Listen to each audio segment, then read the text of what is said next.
Okay, folks, so before we get started today, I want to take you on a little tour of the equipment that we're going to use for this experiment today, because one of our standards is that you know this equipment. So here I have a test tube and a test tube rack, and if you look in here, this is my mixture. You can see sand at the bottom, iron filings in the middle, and some sea salt at the top. I'm going to give that a nice little shake to get that nice and well mixed, and my task today is going to be to separate that back out into the three components. All right, here in front we have two things. This is called a watch glass, looks like a giant contact, and then this looks like a bowl, but it's called an evaporating dish. And we use these two things together. We use the evaporating dish to evaporate things. The watch glass is kind of a lid for it that allows venting at the spout, but helps us keep our experiment from escaping. We're going to be using a magnet today. Here I have 3 pieces of filter paper, one for my mixture, one for my iron filings, and one for my sand. We'll get to those in a minute. I'm going to be using a hot plate to heat up my saltwater mixture in order to get it separated. Here I have an apparatus for filtration. I have a ring stand, and on the ring stand I have a ring clamp. Into the ring clamp I've inserted a funnel, and below that a beaker for capturing the filtrate, okay? I have my electronic balance at the back here. We've seen that before. That's what we're going to use to get the mass of all of our samples today. And this right here is called a wash bottle. This is for rinsing things out. The water inside it is a special kind of water that has been distilled, meaning they have removed any impurities from it. So there's not, when you pour out tap water, it's got all kinds of minerals and things in it. Distilled water is straight H2O, or at least as close as we can get. All right, so let's get started. So in our last lab, we used the 0 button to take out the mass of things that we don't want. This time we can't do that because we're going to use our filter paper to hold our substances. So here I have the filter paper for our mixture. We're going to place it on our electronic balance, and we are going to record the readout as the mass of the filter paper for the mixture. So this should be your first box. I've got 0.72. So for my first box, I'm going to put 0.72. Then I'm going to take my mixture from my test tube, and I'm very carefully going to pour it out onto this filter paper. I don't want to lose any of it. Okay. So our mass of the filter paper with the mixture is 14.28. So that's going to go on our second box, 14.28. Ooh, and don't forget your units, folks. These are both in grams. All right. Now, to get the mass of just the mixture, we're going to subtract 14.28 minus the mass of the filter paper so we can get the filter paper out. So I'm going to take 14.28 minus 0.72. So the mass of my mixture alone is 13.56 grams. I'm going to put that over here because I'm going to need that number later for my calculations. All right. So then I'm going to remove the mixture very carefully without spilling any of it from the balance. And I'm going to take the filter paper for the iron filings, and I'm going to put that on the balance next. Same idea. This one has also come out to 0.72. So we're going to go to the mass of the filter paper for the iron and put 0.72 grams there. Now we need to get our iron filings out. So let's talk about how we're going to do that.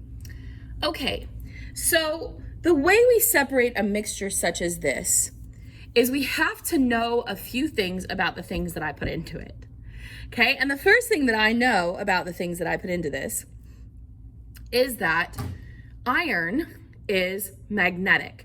So I can use a magnet to pull all my iron filings out. I'm going to take a little stirring rod real quick, and I'm going to spread this out real thin on my filter paper because I want my iron filings to be able to come to the surface.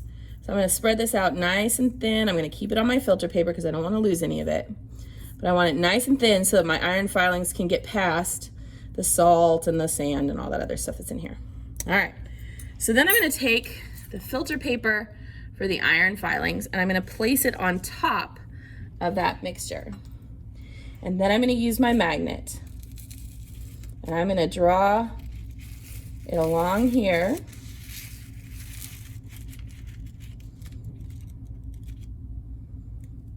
And if I lift it up, you'll notice that I've got a ton of iron filings, but I still have more iron filings to go. So I'm actually gonna grab an extra piece of filter paper for this. I'm gonna set this down on that filter paper and lift up my magnet. So there's some of them. Oops, can't see it, there you go. So now I'm going for the rest of them. Here they come.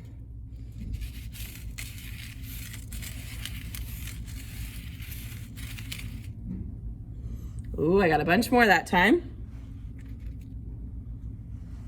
You can still see there's some in here, so I'm gonna do this again.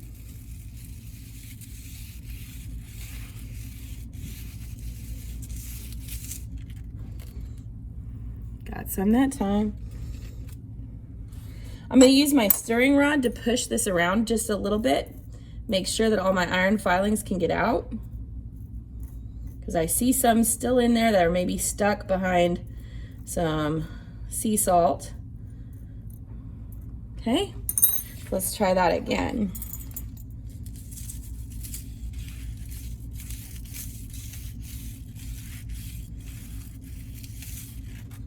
Let's see what we got this time.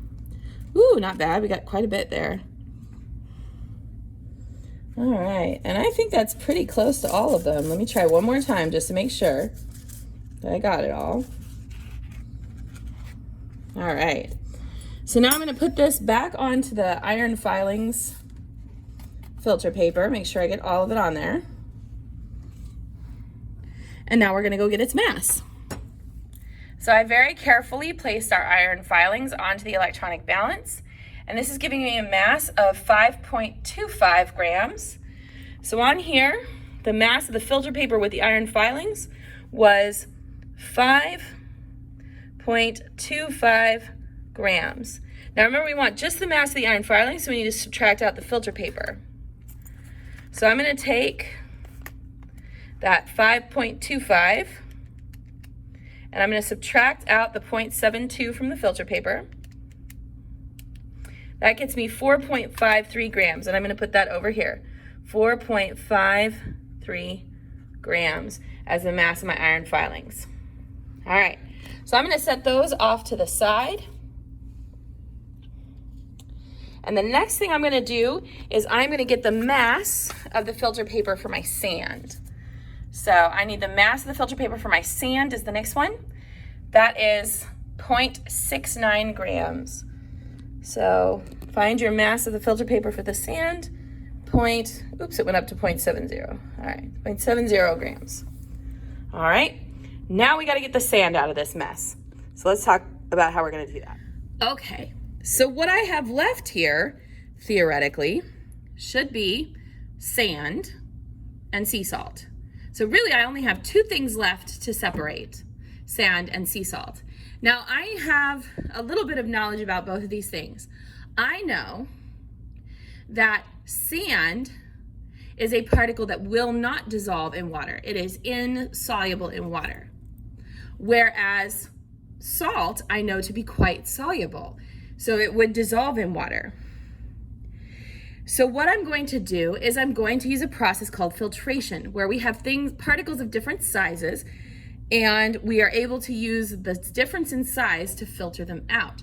So since once the salt is dissolved in the water, the particles will become so small they'll pass right through filter paper, but the sand will not. I'm gonna do something that seems very backwards. I'm trying to separate this mixture. I'm gonna add something to my mixture that I'm gonna then have to separate out later, but it's gonna make this work. So I'm gonna pour my mixture into my beaker, and to that, I'm gonna add a decent amount of water. I don't want to add too much because whatever water I add, I'm going to have to boil off later. And then I'm going to stir this, and I'm going to stir it for quite a while. Okay, because I want to make sure that all of that sea salt dissolves. I'm going to add just a little bit more water. I want to make sure all that sea salt is going to dissolve in here because I don't want any of it sticking around. Nope, I still see some in there. All right, we got to keep going.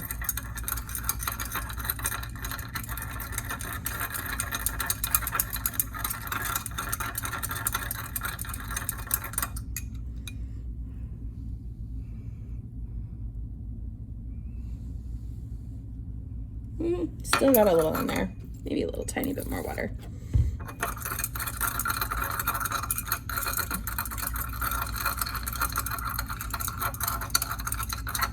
Now, hopefully what you'll notice is this is a very heterogeneous mixture.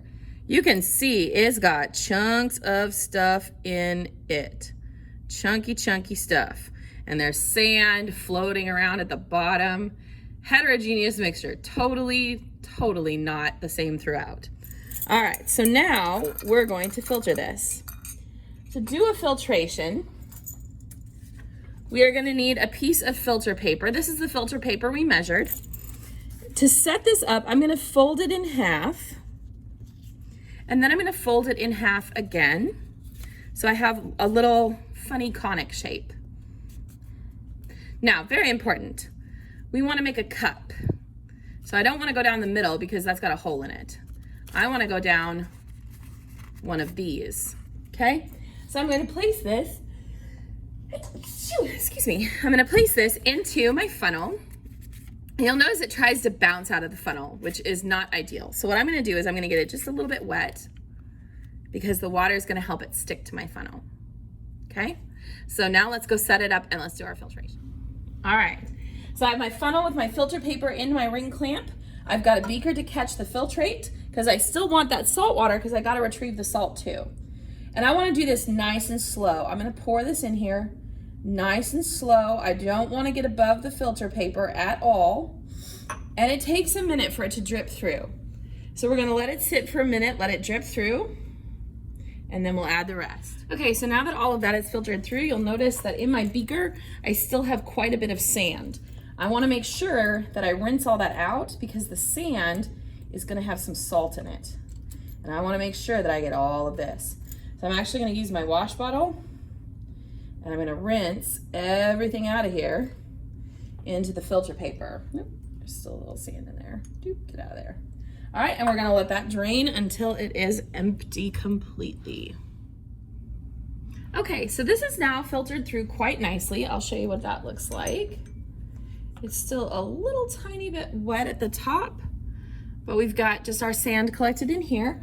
I'm gonna give this just one little rinse to make sure that I've gotten all the salt rinsed down. Again, we wanna be real careful not to add too much water because all of it has to be evaporated off eventually. Okay, so I've got my beautiful sand all filtered out neatly. And the next thing I need to do, I want the mass of just the sand, but here's the problem. This filter paper is crazy wet, and I don't want the mass of that water. I just want the mass of the sand. So what I'm gonna do is I'm gonna lay this out very gently on this second wash glass, and I'm actually going to leave this to dry. I'm gonna gently heat it and let it dry before we get the mass of it for our final step. Now that we're done filtering, I want you to notice that our mixture, remember this is salt and water because the sand is gone, we took the sand out. Look, now this is homogeneous. It looks the same all the way throughout. You can't see any of the sand, or excuse me, any of the salt. It's all been dissolved in the water, but it's in there. So how are we gonna get the sand, or I keep calling it sand, sorry. How are we gonna get the salt back out? Well, we are gonna evaporate off the water. We use evaporation when we know that the two substances that we have very different boiling points. We know that the boiling point of water is 100 degrees Celsius. The boiling point of sand, I don't actually know the boiling point of sand, but I know it's considerably higher than water. So I'm going to very carefully pour this in here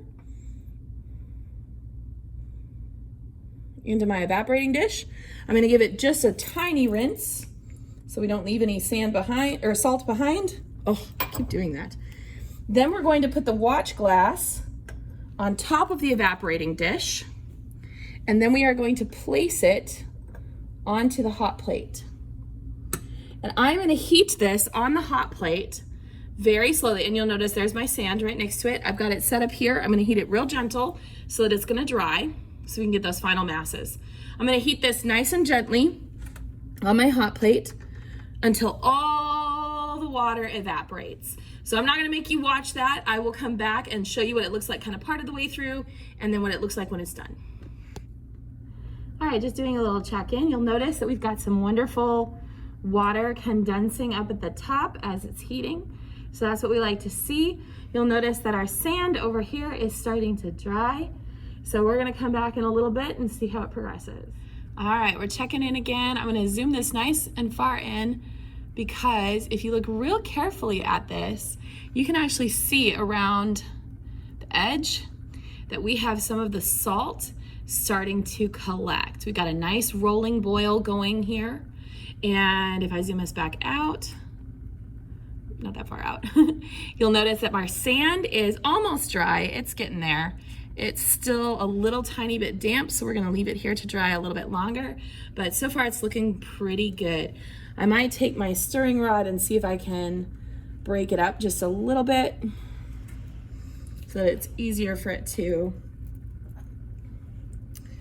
dry. Oh yeah, this is looking really, really good. This is almost done. So I'm just gonna put that back on there and let it finish drying real well, and we'll check back in a little bit. All right, we're getting really close to the end here. You'll notice if you look around the rim, you'll see that salt is starting to collect around the rim. We do still have a little bit of water, but if you listen real carefully, you can hear that the bubbles are getting really big because there's very little water left. So we should be done here in just a couple minutes. Okay, so we are almost to the end point here with the salt. You'll notice if you look really carefully, you can still see some steam coming off of it. So that means it's not completely dry. So I'm gonna leave it for just a little bit to allow it to completely dry out. We don't want any water in there because the water was never part of the mixture. So I'm gonna keep this heating until all the water is gone, and then we'll get our final mass. All right, our salt is cooled down completely. I'm gonna take this off so you can see the inside. So we've got salt stuck to the back of our watch glass, and then we have salt formed in our evaporating dish. So now, oh, and also our sand is nice and dry. So we're gonna go ahead and get the masses of the sand and the salt after our reaction. Sorry, not a reaction, my bad. Wrong words. This was a physical change. Everything we've done so far is a physical change. So I've got my sand and I've put it onto my electronic balance. This is my sand with the filter paper, and it has a mass of 5.49 grams. So let's go ahead and record that. Filter paper and sand was 5.49 grams. Sorry, there you go. Now let's get our mass of just the sand. So we're gonna take that 5.49 minus the 0.70 for the filter paper. That gets us a mass of the sand being 4.79 grams. All right, we're gonna do a very similar thing with our evaporating dish full of salt. So I'm gonna take that and very carefully move it over to the balance. Okay. So our mass here is 97.02. So for the mass of the evaporating dish and watch glass with the salt, we have 97.02. Now, I just realized we didn't get the mass of the evaporating dish and the watch glass. Oops, but that's okay, because I can wash that out and get that mass. So I'm gonna do that real quick. Okay, so I got those nice and clean, back to where they were at the beginning. The mass was 92.87. So let's write that down. 92.87. So then to get the mass of just the salt that we recovered, 97.02 minus 92.87. The mass of salt we recovered was 4.15 grams. All right, so now let's go do some math on this and figure out how much of our mixture we actually were able to recover and our percent error for the experiment. All right, so the first thing I want to discover is how much did I recover? The total mass of what I recovered, because I know the mass of my mixture before I started was 13.56 grams. Did I get all of that back when I did this process? So to figure this out, I'm going to add together my iron filings, my sand, and my salt to see what we got. So I have 4.53 plus 4.79 plus 4.15.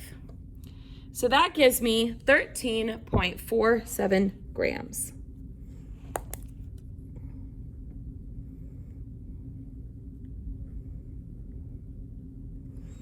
Okay, so just looking at our raw numbers, did I lose a little? Absolutely, totally lost some. And there are lots of places that could have happened. Maybe some of it stuck to the filter paper. Maybe some of it stuck to the beaker. Maybe some of it stuck to the stirring rod. Maybe when I lifted the lid off of the watch glass off of the evaporating dish, maybe some of the salt fell off. There are lots of possibilities in an experiment why you might not get perfect results. And that's really an important scientific concept, is that we almost never get a perfect result. And so we calculate, this is a standard scientific thing to do, our percent error. And this tells us how good or how efficient our experiment was. Are there places I could clean up? So a good percent error is very, very low. It means that we have a good experiment that's nice and clean. So let's do our percent error. We're gonna take the mass of the mixture minus the total mass recovered divided by the mass of the mixture times 100. So the mass of my mixture was 13.56 grams. I'm gonna subtract from that the total mass recovered, 13.47 grams. That's going to get me 13.56 minus 13.47 gives me 0.09. Then I'm going to divide that by the mass of the mixture. So I'm going to divide that again by the 13.56 and then multiply that by 100. So I'm going to divide by 13.56 and then I'm going to multiply that by 100. So I had a percent error of 0.66%. That's really good. That means that very, very little in my experiment went wrong. I did lose a little bit of my mass. I didn't get it all back. It wasn't perfect, but I did get almost 100%. We're so close to 100% of it cut back. So that's really good. So a low percent error is what we're looking for. That means that I did my procedures really, really well. Okay, so everything that we have talked about so far is a physical change. Filtration, magnetism, evaporation, all physical changes. Because in our last experiment, we started with sand, iron filings, salt, and water, and we ended up with sand, salt, iron filings, and water.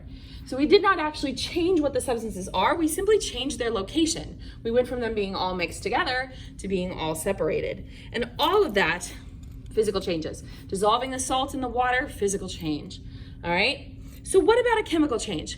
Okay, can I actually take a compound and separate it apart into its elements? And the answer is yes, but it can't be done using physical changes. This is going to require a chemical change. And a chemical change is going to require energy because I need to have some energy to break chemical bonds and or form new ones. So to create that energy today, I'm going to use this little 9-volt battery to generate enough energy to break my water into hydrogen and oxygen gas. Now, it's a little hard to see what's happening. And so what I'm gonna do is I'm gonna put my water into my Petri dish here. But then I'm also going to add to this what's called an indicator. An indicator is a substance that does not affect the chemical reaction at all, but it changes colors to indicate if something is acidic or if it is basic. In this case, water is neutral, so it is green. If it starts to become acidic, it will turn yellow, orange, red. If it starts to become basic, it'll turn blue and purple colors, all right?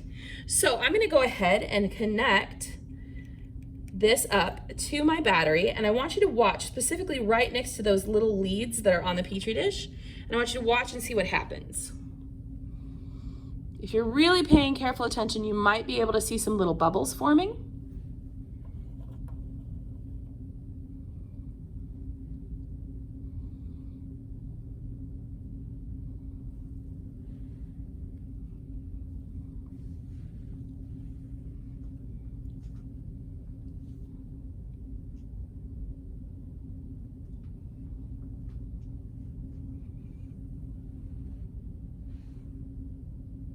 If you're paying attention, look right next to this red. You'll notice that there's a little cloud of yellow starting to form there.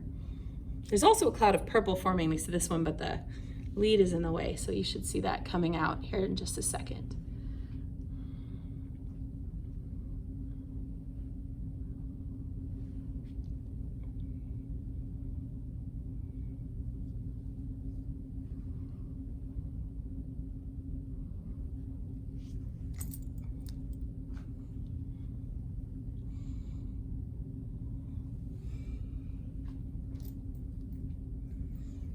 All right, I'm gonna bring you guys down here, pardon the bumps, so you can see what's going on a little bit better.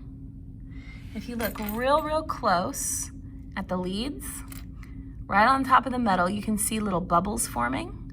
On one side, we have hydrogen forming. On the other side, we have oxygen forming. And along this electrode, it's turning yellow, so that side's going more acidic. And then over here, we're turning purple, so this side is becoming more basic. All right, so in your data table, I want you to write down your observations about what happened in this experiment, and also write down what indications of a chemical reaction you observed.